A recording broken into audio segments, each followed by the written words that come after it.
बिल्लाहि मिनश्शैतानिर्रजीम बिस्मिल्लाहिर्रहमानिर्रहीम अस्सलामु अलैकुम वरहमतुल्लाहि वबरकातुहू। दोस्तों, मेरा नाम है आदिल शहीद। उम्मीद करता हूँ कि आप सब लोग बिल्कुल ठीक ठाक होंगे, खैरियत से होंगे, ज़िंदगी मज़े से और पुरसकून गुजार रहे होंगे। दोस्तों, ये आज की बात एक हकीकत कहानी के ऊपर मबनी है।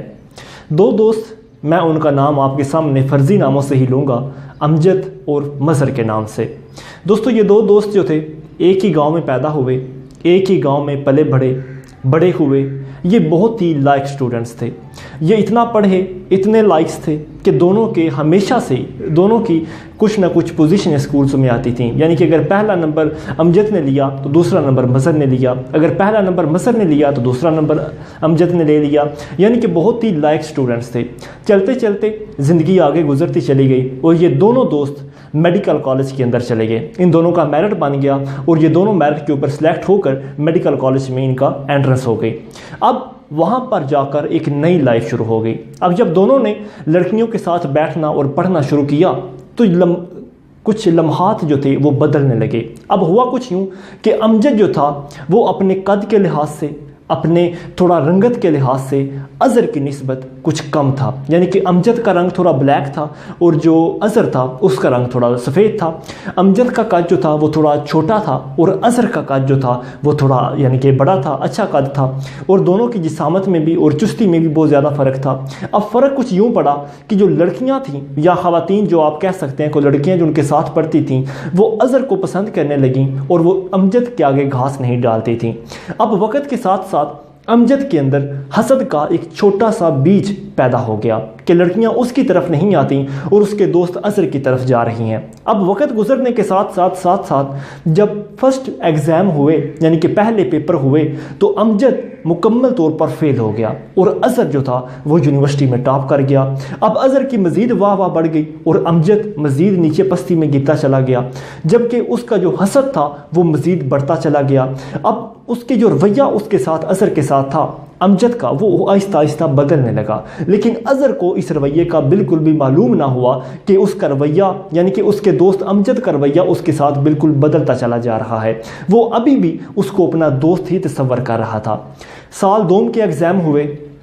साल दोम के एग्ज़ाम के ऊपर अमजद एक बार फिर नाकामी का सामना उसे करना पड़ा और जो अज़हर था वो फिर यूनिवर्सिटी में टॉप कर गया।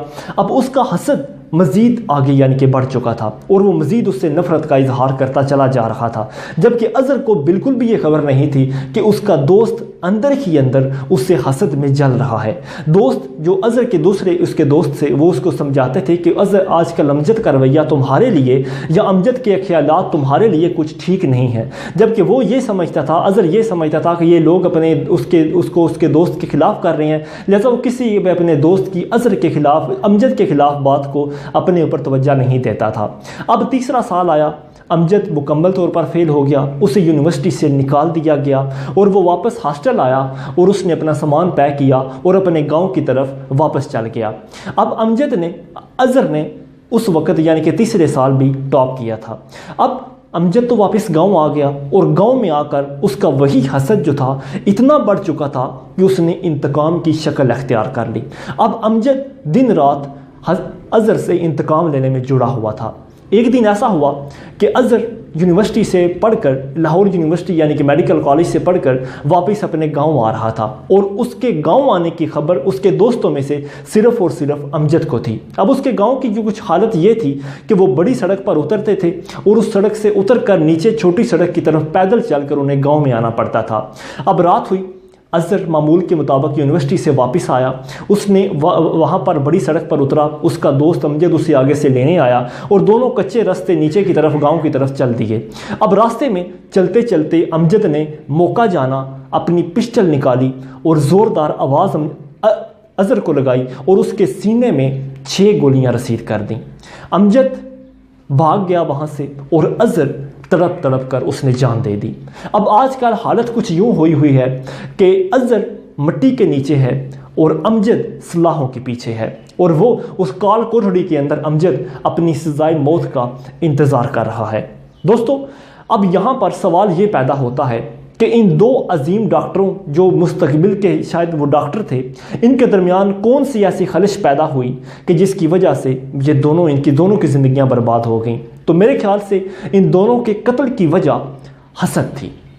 حسد دوستو ایک ایسی بری اور خطرناک چیز ہوتی ہے کہ یہ جب انسان کے اندر پیدا ہوتی ہے تو یہ ایک چیز انسان کے اندر ختم کر دیتی ہے، اور وہ ہے محنت کرنے کا جذبہ۔ جی ہاں دوستو، آپ کامیاب لوگوں کی لسٹ نکال کر دیکھ لیجئے، آپ ابراہم لنکن سے لے کر قائد اعظم تک لوگوں کی لسٹ نکال کر دیکھ لیجئے، آپ ایڈیسن سے لے کر آئنسٹائن تک لوگوں کی لسٹ نکال کر دیکھ لیجئے، آپ بل گیٹس جیسے لوگوں کی لسٹ نکال کر دیکھ لیجئے۔ یہ جتنے بھی کامیاب لوگ تھے ان کی زندگی میں حسد کا موضوع تھا، لیکن انہوں نے حسد کو سمجھ لیا تھا اور اسی حسد کے موضوع کو انہوں نے محنت کے اندر کنورٹ کر اپنا ایک مقام پیدا کر لیا تھا۔ دوستو، حسد جب حاسد کے اندر آ جاتا ہے تو وہ اس کے اندر محنت کا جذبہ مصور یعنی کہ نیچے لے آتا ہے۔ آپ نے جانوروں کے اندر اکثر ایک خاصیت دیکھی ہوگی کہ جب بہت سارے نر ایک مادہ کے پیچھے چلتے ہیں اور وہ مادہ اپنی مرضی سے ان ایک نر میں سے ایک کسی کا انتخاب کرتی ہے تو باقی سارے نر پیچھے ہٹ جاتے ہیں، لیکن انسانوں میں یہ فطرت بالکل الگ ہے۔ ہوتا کچھ یوں ہے کہ جب یہاں پر کوئی بھی مادہ اپنی مرضی سے کسی نر کو چوز کرتی ہے تو باقی سارے نروں کے خلاف اس کے لیے ایک حسد پیدا ہو جاتا ہے اور وہ اس کو مرنے کے جذبے پر اتر آتے ہیں۔ آپ نے یہی اکثر سنا ہوگا کہ اگر عورت نے اپنے منگیتر کو شادی کرنے سے انکار کر دیا اور کسی اور لڑکے کی طرف مائل ہو گئی تو اسی لڑکے نے جو اس کا پہلا منگیتر تھا یا اس کا پہلا دوست تھا اس نے اس لڑکی کی بھی جان لے لی اور اس کے منگیتر کی بھی جان لے لی، یا اس کے منہ پر اس نے تیزاب پھینک دیا صرف اپنے غصے کی آگ کو نکالنے کے لیے۔ تو دوستو، حسد ایک ایسی بری خصلت ہے کہ جو کبھی بھی کسی بھی وقت کسی کے اندر بھی پیدا ہو سکتی ہے۔ تو خدارا اگر آپ کے اندر بھی یہ حسد کا چھوٹا سا بیج کہیں اگ رہا ہے تو میں آپ کے سامنے التجا کرتا ہوں اور یہ ریکویسٹ کرتا ہوں اور یہ نصیحت ایک دیتا ہوں کہ خدارا اس جذبے کو اپنی ایک مقام پر لے کر آئیے۔ ہو سکتا ہے کہ یہی آپ کا حسد کا جذبہ آپ کو ایک ایسے مقام تک لے جائے کہ جہاں آپ پہنچنا چاہتے ہو۔ دوستو، حسد کبھی بھی پیدا ہو سکتا ہے اور اس کو ختم کرنے کے لیے ایک ہی چیز ہمارے اندر جو پیدا ہوتی ہے یا ہم جو پیدا کر سکتے ہیں وہ ہے محنت کرنے کا جذبہ۔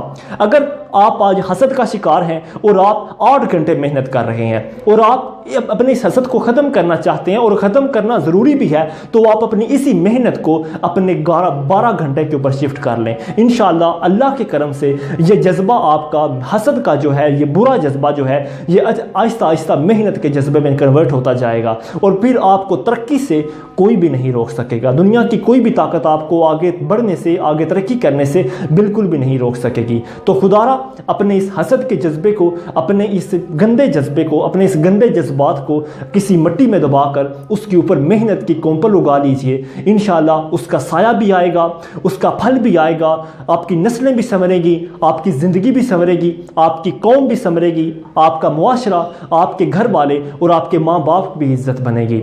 خدارا آج کی چھوٹی سی التجا کہ حسد سے بچیے، حسد سے بچیے اور حسد سے بچیے۔ بہت شکریہ۔